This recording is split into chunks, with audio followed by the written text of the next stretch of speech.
當你還躺在床上睡不着覺時，不妨刷上一集解壓助眠的《荒野劍宗》，它是深夜失眠者的福音。看完保證你能美美的進入夢鄉。趕緊拿好你電量65%左右的手機，並找個最舒服的姿勢躺好，一起來開啟今天的睡眠時刻吧。春天的挪威森林綠意盎然，溪水潺潺流淌，仿佛大自然在耳邊輕聲吟唱。喜歡露營的阿斯比约恩·奧爾森伯格再一次踏入這片熟悉又神秘的土地。一棵倒下卻又不完全倒下的千年古樹映入眼簾，粗壯的樹幹呈現出完美的斜度。經過檢查，發現其相當穩固，伯格當即決定在此安家落戶。他掏出暗影戰斧，先砍去樹幹上多餘的枝桠，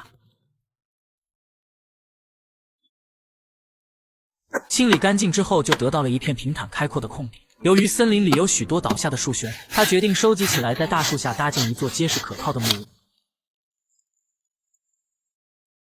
為了確保足夠的安全，伯格先在樹幹下支棱起一根立柱做支撐，這樣大樹就沒有垮塌的風險。由於他收集的一些原木過於粗壯，在搬運的時候會異常艱辛。為了解決這個問題，他找來2根較為細長的樹幹，通過木銷拼接起來，制作出一個人字形支架，然後拿來繩索將粗重的原木一端繫緊，再通過拉力與支架的巧妙配合，將原木緩緩拖拽至樹幹下方。整個過程看似簡單，卻充滿了力量與智慧的結合。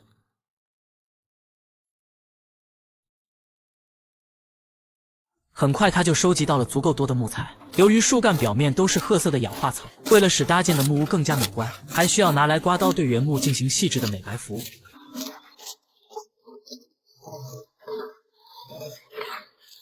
隨着原木被一根根刮去粗糙的外皮，露出潔白如玉的木質本色，終於可以開始木屋的搭建工作。他找來石塊分布在四周作為地基的支撐點。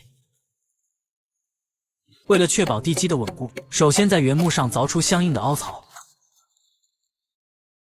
如此一來，就能牢牢地壘砌在基石之上而不輕易滑落。在繼續往上搭建的過程中，還需要分別在每根原木的2端精準地削出榫頭，才能使搭建的牆體四平八穩。這麼好的手藝，肯定能找個好工作。找工作交給58同城就成，效率超高，還能租房賣房找生活服務。不僅如此，伯格還在相交處進行打孔，並插入木釘固定，確保整體結構沒有一點鬆動的可能。雖然這個步驟相當的耗時費力，但伯格堅信慢工出細活的道理。在搭建的過程中，不但要往牆體之間墊上苔蘚，用來增強保暖性和密閉性，還需要提前預留門框和窗框的位置。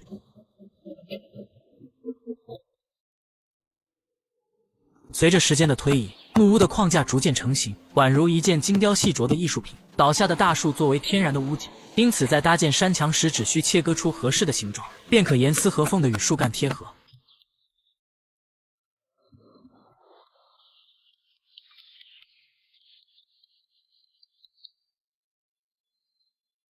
为了在搭建屋頂時更加的方便，伯格找來幾根筆直的樹幹，手搓了一把木梯，而後就可以非常輕鬆爬到上面，開始構建屋頂的框架。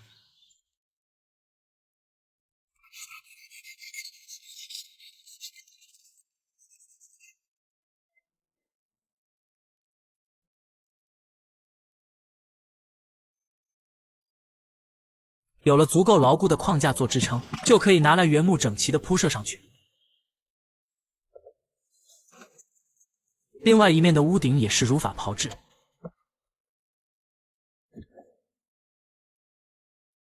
完事之後，再將多餘的部分給咔嚓掉，現在屋頂看起來就變得整齊劃一。為了防止雨水滲透，他先在上面覆蓋上一層塑料膜，為了使木屋能與周邊環境融為一體，還要給屋頂進行偽裝。他拎着鏟子走進叢林之中，這裡的苔蘚隨處可見，厚實而鮮綠，仿佛是大自然精心鋪設的絨毯，輕輕一擼便得到了一大卷。伯格將其小心翼翼地鋪在屋頂之上。